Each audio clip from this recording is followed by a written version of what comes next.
packaging release candidates on Programming with Palermo. You are programming with Palermo. You deliver software. You need to move fast, deliver quality, and run your software with confidence. Stay tuned for timeless solutions, simple methods, and topics that will propel you forward. And now your host, lifelong programmer, author, teacher, coach, Christian, and charismatic speaker, Jeffrey Palermo.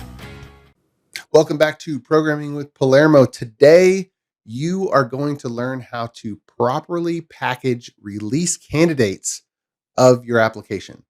And we are preparing to be able to deploy to a representative environment, a pre-production environment, leading up to eventually going to production. But in order to have something to deploy, we need to package it up in the proper manner. And so we are creating a release candidate. And a release candidate has to have a version number. Okay. So we're going to introduce the concept of a version number using the proper pattern, major.minor.build.revision. Okay. And we're going to integrate that into our build. We're going to modify our build script so that our build script has the logic necessary to create deployable packages from our built code. And then we're going to archive the files that are a result of that process into a package manager. And then we have our release candidate. Now, a release candidate is a concept. It has multiple files. A release candidate is a particular version of a particular application, and it can be composed of one or multiple files, one or multiple deployable components. And in our case, our application has a website, a database, and of course, we're going to package up and deploy our full system acceptance test suite so that we can run that test suite in a fully deployed environment. So we have three things we need to package. We have three things that are going to be deployed and operate on a production-like environment. And so we have three. So our release candidate contains three packages. They're all going to be stamped with the name of the application, which is Church Bulletin, and they're all going to be stamped with the version of the application, which of course we get from our build number. So we're going to introduce proper build numbers. We're going to introduce .NET.exe publishing so that we have the right files to package up.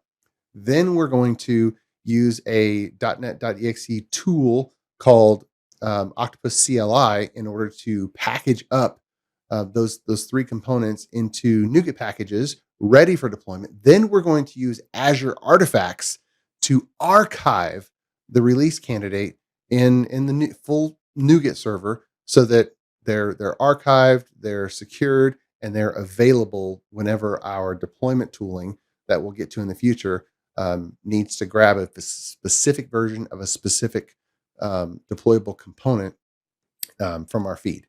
So let's get into it. You're watching Programming with Palermo. All right, let's get into this. So here we are in the code. We're in the Onion Architecture .NET 6 repository in the Jeffrey Palermo github.com. All right, so we're going to do this, and if you want to follow along, you can go to the 16 branch. Okay, we have our one open issue. This package and publish release candidate after integration build. If you're following on in sequence, you saw that we just did a pull request episode showing how to create branches and do pull requests. So we have created the branch from the issue. We have made 6 commits. Now, this is one of those things where you really didn't want to watch this happen, because anytime you're packaging, you're just going to do a little bit of trial and error with build stuff. And if you just use what I've presented here, you're going to fast forward. But the nature of the build, you're writing some code and you're running it on a different server that you don't own the console for. So that's just the nature of it. But we have not done a pull request back into master. So we are on the branch 16, and there are 5 changed files. So if I look at the files that we've changed, we're going to go through what we've done in each of these files. Azure Pipelines, build.ps1, integration test CS proj, and test host.cs, and as well as we renamed the app settings file. So I'm going to go through each of these changes that made it work, but let me fast forward and show you the result of what we've done. We have an application, and this is a very skeleton application, but it's named Church Bulletin.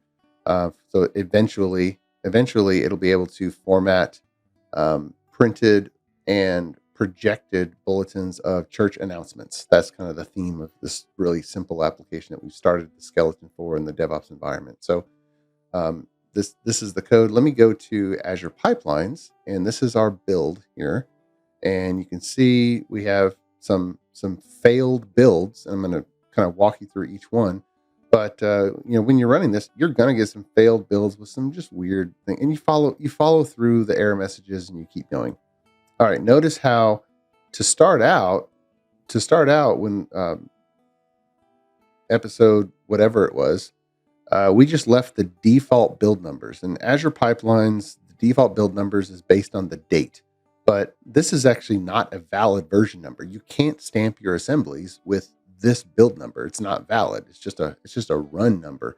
So we've converted the build numbers. Now we have 1.0.1. Now I have 1.0.2. Those are valid build numbers. Major, minor, build, revision. Those are valid build numbers that can be stamped into DLLs and embedded into the assembly info.cs file. And so we have build numbers. Now this is a build that's still on the branch. Our last build on master is still using the old build number. So we haven't merged over. We're differing our Azure Pipelines build by the branch. All right. Now also, so we're packaging and publishing, getting ready for deployments, getting ready to create a deployment pipeline. And so let's go over to Azure Artifacts. And we have our church bulletin feed.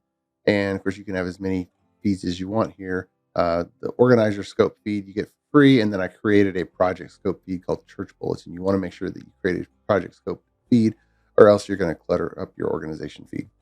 Okay. And of course, everything's public here. So you can just go to dev.azure.com/Jeffrey Palermo, just like my github.com, and you can see that. And so look, we have 3 deployable packages that are a part of our release candidate 1020. All right. And we can even download this. We can click on it and we can download the nutpeg file. All right. And I've already downloaded it just for expediency. And if I show you, I've downloaded it and I've renamed it to a zip file, and then I've extracted the zip file. So we do this, we open up the directory that is extracted to, we can see all the files. And this is the UI package. So this is a website. So you can see www.root. You can see CSS files that have to be in that directory. You can see for Blazor, we have error.cshtml, and you can see we have our runtime. So all the things that you would need in order to deploy a website. All right. So if we just scroll down and let's just grab our entry point. This is really the entry point. But if we go to properties here and we go to details, it's really, really important here that you be able to see the version number. So let me zoom in here, and you can see that we have 1.0.2.0. Okay. It's really important that this is embedded, and the file description has the name. The product name is Church Bulletin. That's what we put in our build script when we're running the .NET.exe tool. So this is really important. So this is working properly. Okay. So we have proper packages. So this is the website package. And if I go back, I can look at the database package. I want to just show you that one. And you know what? Let me download all of them. Download this one. All right. So let's go back to our downloads, and all we're going to do is, now we can use resharpers.peak or the package manager, but we're just going to rename to that, and we're going to extract all right there. Let's do the same thing for acceptance tests here. Zip. Go. Extract all. Go. Okay. So we're extracting. So the database. that's already extracted. We have some things that we don't need in here, but we have scripts. This really is what we needed. We need the aliasql .exe tool, and we needed the database scripts. When run in order, we are going to actually create our database schema, which currently only has one table. All right, so that's that. And if we go to acceptance tests, this has everything necessary to run in unit with our acceptance test suite. And I'll show you, notice how we have multiple app settings. We want to make sure we don't have a collision there.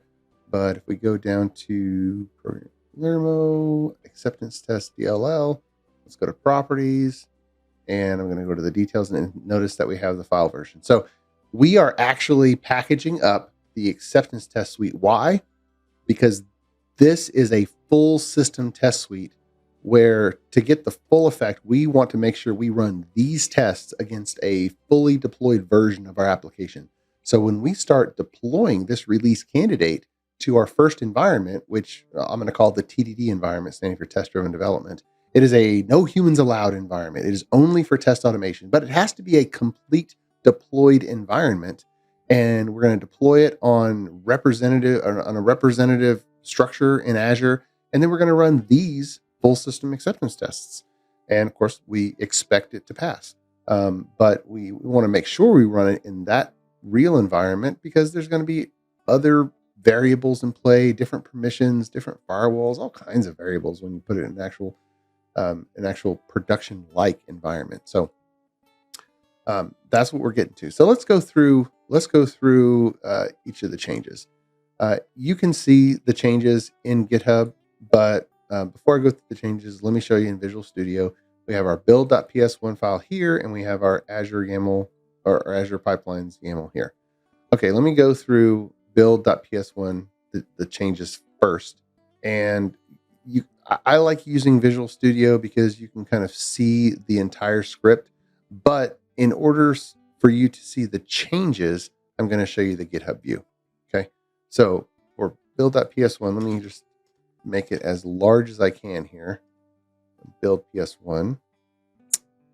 And the changes that we made, we added 2 at the top. We added 2 more paths because we're going to do packaging based on these paths. They're kind of standard in our Visual Studio solution.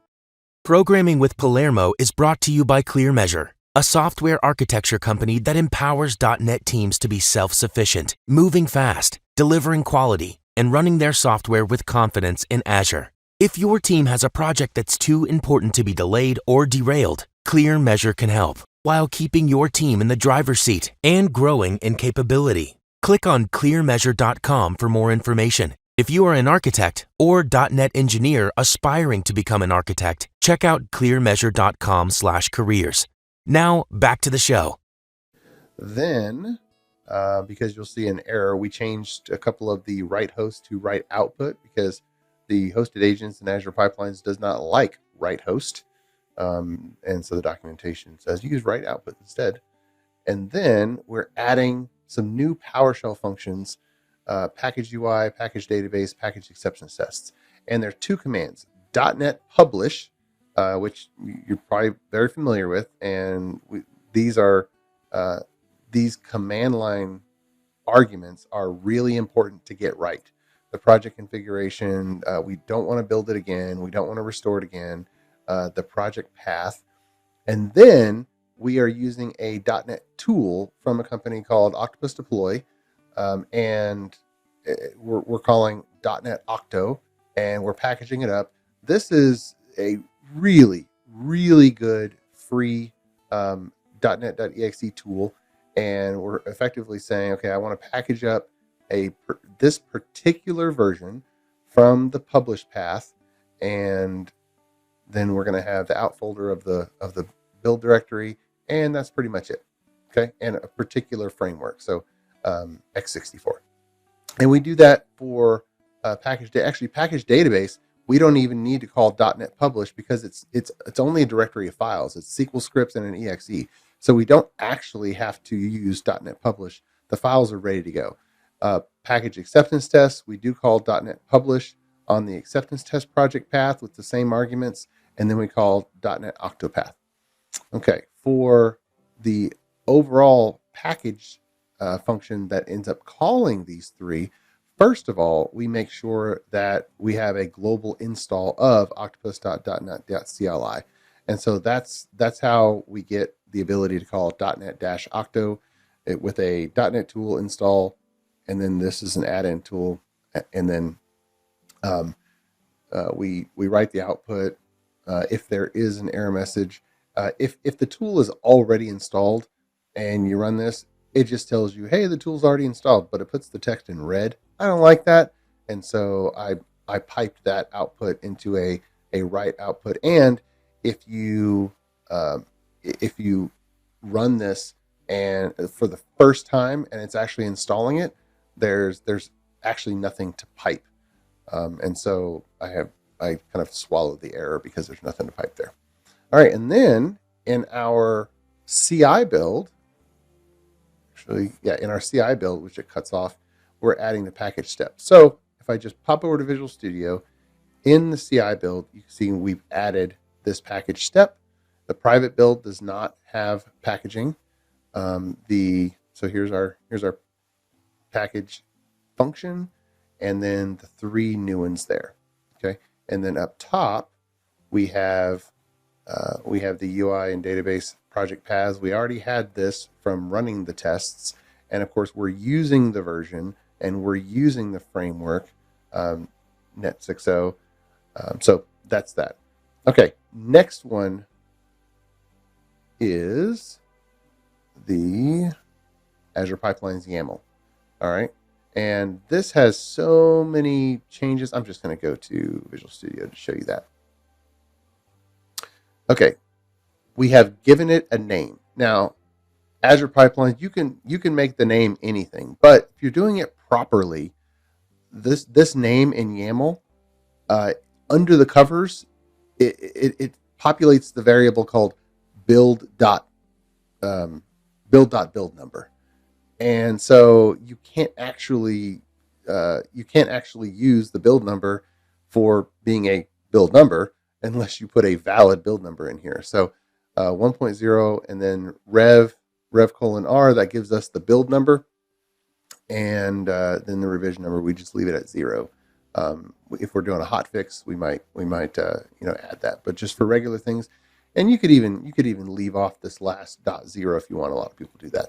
We're triggering again on every branch. None of this changes, but if we scroll down to the new stuff, we have a Nuget Push. So we've created these Nuget packages in the build script, and now we need to push. So we're doing the push command on Nuget command version 2, and here is the path to what we're pushing. It's looking for build.buildNumber.nupkeg in the build directory, and we're publishing it to the feed, the Programming with Palermo project and Church Bulletin feed. Okay, so that's how it's structured. So if we go back to our Azure Pipelines, then it's looking for the Programming with Palermo project and Church Bulletin feed. That's how we get this address. That's how they get in there. And if we just open this up to the latest, then we can see, of course, we have our tests. We have 5 total runs. We have our code coverage that's kind of automatically been pulled for us. But if we go in here, we can see that. Let me just show you some of the output here. We go all the way down to, here we go, packing the database version 102, and then it's done, packaging, saving. Okay, so we're creating the packages. Great. Now we're going to push the packages. So we have all these environmental variables that are available to us, but let's go all the way down, and here it is. That's the UI, but it does this for each of them. Pushing churchbulletin.ui, .version number, .nupkeg, And here is the feed. It converts the project to a GUID. It converts the feed name to a GUID, and you can see what it's doing, and then it completes. Okay, so that's that. Another change that we had to do, and this is because we are properly doing testing, is we needed to change the app settings.json file that was in our integration tests, and we need to make it a unique name because our full system acceptance tests also have an app settings.json, but the full system acceptance test project references integration tests to make use of some of the database functionality. And so we had a conflict on the app settings. And so we needed to make one of them unique. So we needed the integration tests have a unique name. And so we added .test into it. And then what we did was in our test host.cs, which is a test helper, we had to include that file name instead. And then, of course, rename the existing one. So those are the 3 changes that enabled us to have a build that now packaged up the deployable pieces of the application, and then effectively push them into Azure Artifacts. Azure Artifacts is designed for this. Yes, you can push them into build artifacts, but Azure Artifacts is publicly addressable with a public API. So whether you're using the YAML pipeline, the releases, or Octopus deploy, you have a fully fledged NuGet server where you can pull the exact version of the component that you need within this release candidate. So we have release candidate 102 of the Church Bulletin application. And that's how you get past this step of going from an application that builds to an application that is actually ready to deploy. So all of the code is right here in the GitHub. And go, if you want to dive into it, go to branch 16 because the master branch is going to keep moving along. But we're going to keep all of these branches so that you can see the point in time. So go to branch 16 and look at the commit history, and you can see exactly what made this application ready for our first deployment. Well, you have just seen how to package a release candidate to get ready for your first deployment as you're putting together a DevOps environment for this Church Bulletin application. So that was a lot of information if you've never done this before, but it's only a modification to 2 files: your build script as well as your pipeline configuration. For Azure DevOps, it's the Azure Pipelines YAML file. And if some of you in the previous episodes are thinking, why do I need a PowerShell script just for my build? Because we started out with just doing a compilation .NET.exe build, but the concept of a build is a lot more than just compiling C# code into DLLs. And so we saw that for packaging, we had to define what it meant to be a release candidate. We had to introduce Semver type build numbers so that we had 1.0.1 and then of course 1.0.2. So we had proper build numbers because under the scenes, under the covers, .NET.exe, well, it takes that build number and it kind of auto generates an assembly info.cs file and then compiles that into the assemblies. And so it's creating file version attributes at the assembly level so that they're compiled properly into the DLL. Because when you're deploying an application, you want to make sure that every single assembly that you're pushing out to an environment is properly stamped with the version number. Because when you are down the road, when we're logging and auditing what a piece of software is doing and pushing it into an application performance management system like Application Insights or Datadog or Splunk or any of the great products out there, what version of which application component that's actually running and executing that code, we need to know that. And so we need that context. And it starts with having proper build numbers, and then after an integration build, creating a properly packaged release candidate of every deployable component of your application. So our Church Bulletin application had 3. We have our user interface, web application, pretty simple. We have our database schema. Our database has to be deployed. That's 2. And then we have our full system acceptance tests.